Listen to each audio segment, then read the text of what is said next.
Ladies and gentlemen, welcome back to the Hard 100, a video series documenting the culling of my collection from what it is to what it's going to be, and that is a Hard 100 games. 3 rules. Rule number 1, cannot get rid of a game until I have played it. Rule number 2, an expansion plus the game equals 1 game, even if it spills out into other boxes. And rule number 3, once I get all this down to a Hard 100, it's 1 in, 1 out. Now, we've talked about many games where I've had them on my shelf for a long time, but for some reason they've just never made it to the table. Be it a stubborn rulebook or a stubborn Billy, this is one of those games that we're going to talk about. I had got a game from Kickstarter a long time ago, and then it showed up at Target, and I'm like, wow, this game must be pretty good. It's been kind of getting some buzz. So today we're going to talk about a game that I finally played. It was finally, like, everything in the rule book finally clicked in for me to understand what was going on beyond the basic concept. What does that mean? I don't know. Visitor. Visitor in Blackwood Grove by Mary Flanagan and Max Seidman is a game for you and a handful of friends to try to either stop or help an alien from escaping our beautiful planet Earth. Now, depending on who you are, if you are the alien, you have a certain job to do. You basically have to work together with another player in order to get your ship enough time to be repaired to fly off into the space.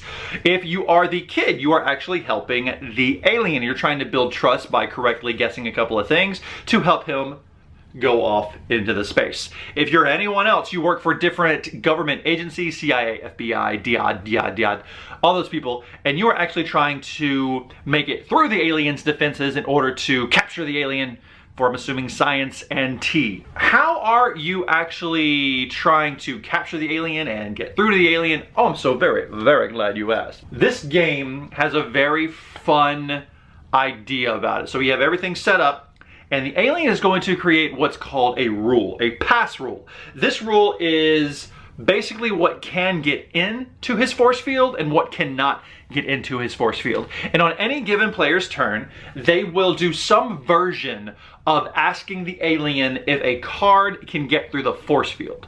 So on the government's turn, they will pass them a card face down. The alien will look at it. They will either place it where it can go into the force field or say it cannot. And based on that information alone, that government agent will have to try to figure out what the rule is. The rule can be anything from things that are red, things that are taller than the Empire State Building, things that are shorter than the Empire State Building, things that are hot, things that are cold, any kind of thing like that. It can't be specific. It can't be things that Billy likes, because you all don't know Billy. It can't be so specific to the point where not everyone has access to that knowledge. So for example, movies made before this really obscure movie that no one's ever heard of. Well, can't really do that. But it can be like things that are hot, things that are warmer than the room, things that are colder than the room, things that can fit inside of a pants pocket, that kind of stuff. Now, if you are the kid, your version of this is to play a card for everyone face up and say if you believe that it can get in or out. If you are correct, regardless of what it is, you have a little track, and your little trust little meter moves little up the little track. And the higher it is, the more bonuses you get and the harder it is for the other players. So for example, if it gets high enough, then the government agents have to show their cards face up when they offer them to the alien to try to be yes or no. And once it gets to a certain point, if you are a government official or if you get a certain amount of trust, you can try to prove the pass rule. Proving the pass rule is just the alien player draws 4 cards off the top of the deck, puts them behind his little screen, and determines which ones get passed or not, and then the other player has to do the same thing, and if they match, then congratulations, you have proven the pass rule and you have won, and either caught the alien for science and tea or sent the alien back up to space where the alien came from. If you're the alien player, you simply take one of the cards in your hand and play it out in front of everyone and let everyone know if it's in or out. The urgency comes with all of the players working against each other except the alien and the kid are working together, or the amount of cards that you have in your hand, which I believe are 14. That's essentially the turn timer. If the government agent can wait for the cards to empty out of the alien's hand, then all of the government agents win and the kid and the alien loses. If the single agency wins, then that person wins alone. If the kid wins, then the kid and the alien win. The only way for the alien to win is for the kid to win. It sounds like a whole lot, but essentially all you're doing is, like I said, some version of giving them a card, seeing if it matches, and then trying to deduce. And don't worry, if you're having trouble trying to figure out scenarios or pass rules, the game comes with a few of them for you to use offhand, and I recommend using those for your first game or so, because it's pretty good. This game, and this cover glows in the dark, which is super neat.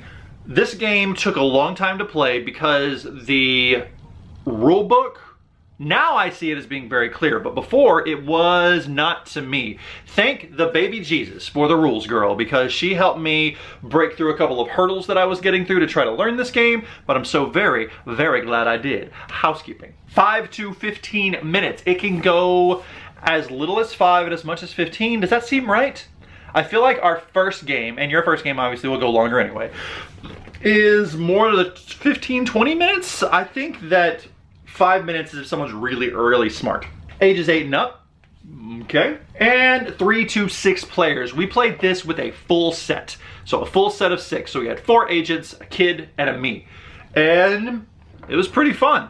I think that as long as you have at least 3, I feel like you need at least 4.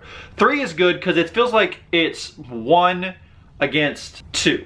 If it's 4, then I feel like I'm racing against another agency, and that would kind of help my urgency. But the main thing is that on my agent turn, I'm not really gaining any information on other players' turns. So if there's 4 people or 3 people that go after me, they're not really giving me any information unless the kid gets it high enough, and then you're starting to get more information. So the longer the game goes, the easier it gets for everyone. But if it's easier for you, it's easier for everyone else. And someone's gonna figure out that rule eventually, even by accident. The game that we played, the one thing was like things that are hotter than room temperature, but my brain was like, things that can be cooked. And I was like, okay, and I kind of sort of made it work. And even though it wasn't the exact thing, it was just enough for it to be right. And then we won. And with another one of the agency players won. So we played this a couple of times, and it was pretty good. This game is for sale at Target. It's not the sweet glow-in-the-dark cover, which it might be, I don't know. But this is a game that looks like X-Files. It plays nothing like X-Files. It plays like one of those just logic kind of puzzles. All of the cards have this really nice art on it. All of the components are lovely. It kind of looks like a mess on the table if you don't know what you're looking at, but Visitor and Black whatever is a great time. It is in my hard 100. I don't have very many games like this. It scratched a certain itch, and as soon as we played it the first time, everyone wanted to be the alien. They're like, oh, can I be the alien? Oh, I want to be the alien. I want to be the alien. Because they want to come up with that rule that they think is going to stump everybody. But the thing is, you can't stump everybody. You have to stump everyone but the fucking kid. Because if you stump everyone and no one gets it, you lose as the alien, and that's bad. Reese's Pieces ain't gonna save your steeces. What? No. So ladies and gentlemen, Visitor is right for my shelf. If you have, I would say, friends, family, loved ones, I think it's good for just about anybody. I don't think it's one of those games you can only play with kids. We played it with a full grown ass adults, and we all had a great time. Ladies and gentlemen, thank you so much for joining me on the Hard 100. I hope you and yours as well. Go pick yourself up a copy of Visitor of Blackwood Grove in Blackwood Grove, at Blackwood Grove, anywhere around Blackwood Grove, because it's at Target right now. You can literally turn this off and then go and fucking buy it. You don't have to go to a specialty store. You don't have to go to a Barnes & Noble. You don't have to go to a Walmart. You can go to a Target. Buy this game. It's like 25 bucks. It's gonna be a good time for you and your family. You need 3 people to play at minimum, but hey, it's worth it. Thank you so much. Peace out.